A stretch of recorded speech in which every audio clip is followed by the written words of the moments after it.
Nabik na eksena sa Little Star. Hatid sa inyo ng Time at New Vastever Sunsilk.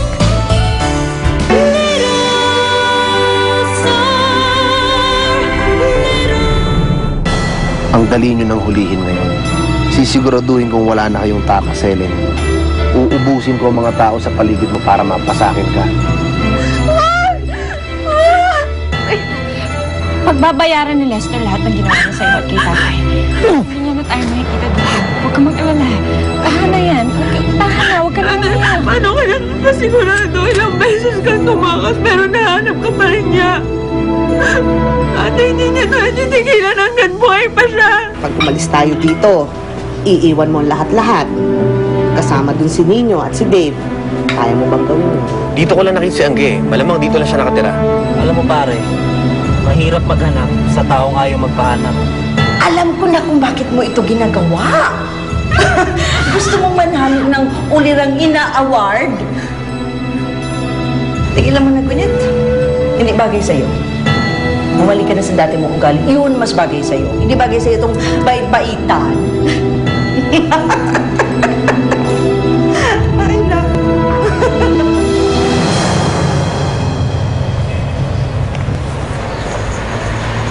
Hoy, Matwa. Asaan si Sir Dave mo? Maaga po umalis, madam. Maaga? Magdamag akong naghihintay sa kanya. Anong oras ba dumating? Alas 4 na po dumating si Sir. Lasing kasama ni Sir Borge. Lasing? Saan daw nanggaling? Hindi po sinabi. Ako, yung batang yan, oh. Kunin mo yung cellphone ko nasa ibabaw ng lamesa sa dining. Dalian mo, dalian mo.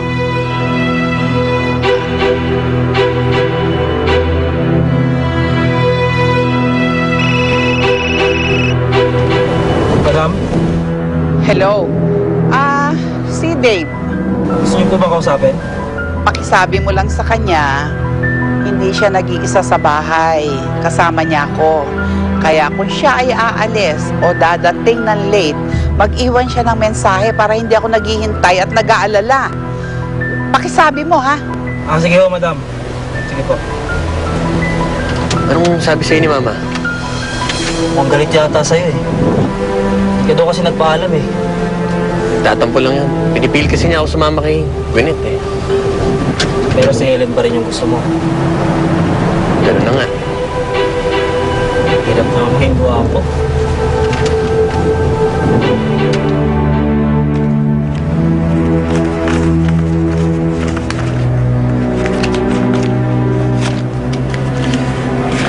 May konti akong ipon sa bangko. I-withdraw ko na lang. Ay, naku, huwag na. Itago mo na yan para sa pag-aaral mo. Ate, ito. Sala mo na lang to. Saan galing to? Regalo ng mga lalaki. Alam mo na.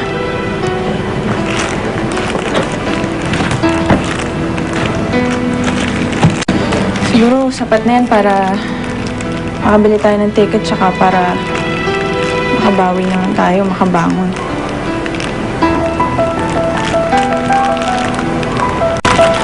Pag-uwi natin ng Borongan, simula tayo ulit. Kalimutan na natin yung mga nangyaring masasama dito.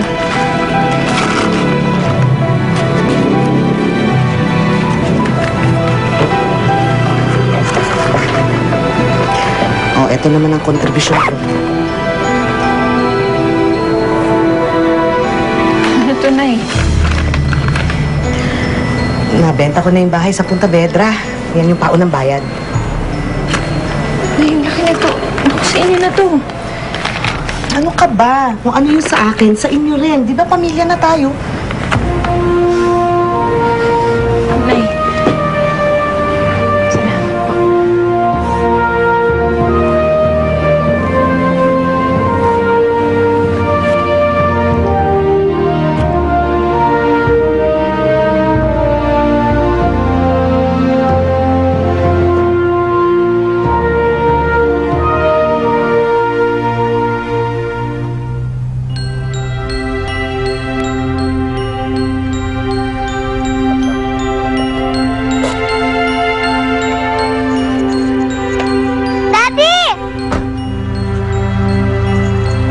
pare, sabay ka na sa amin. Alis na rin kami. Di, Dave, mauna na ako. May photoshoot pa ako eh. Yung kala, no, Miss Galvez. Ah, sa atin ba yun? Oo. Sige, ikaw nang bahala doon, ha? Oh, sige, sige.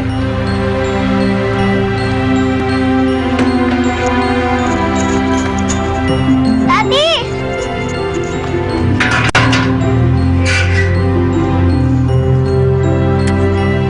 Ang mami mo? Hindi ko po alam. Eh, ang mamita mo? Ewan ko rin po. Nag-away po kasi sila kanina eh. Nag-away? Opo, pinalo po kasi ako ni Mamita. Gusto niya po ako pasalihin sa concert. Eh ayaw ko nga po. Hindi ka na dapat pinalo. Yun nga po eh. Yun po sabi sa akin ni Mami. Pinagalitan niya po si Mamita. Nag-ads ka na sa mamita mo? Opo, dinala nga po ako ni Mami sa kwarto eh. Daddy, sad po si Mami ngayon. Pwede po ba natin siya isama sa pamamasyal? Please, Daddy.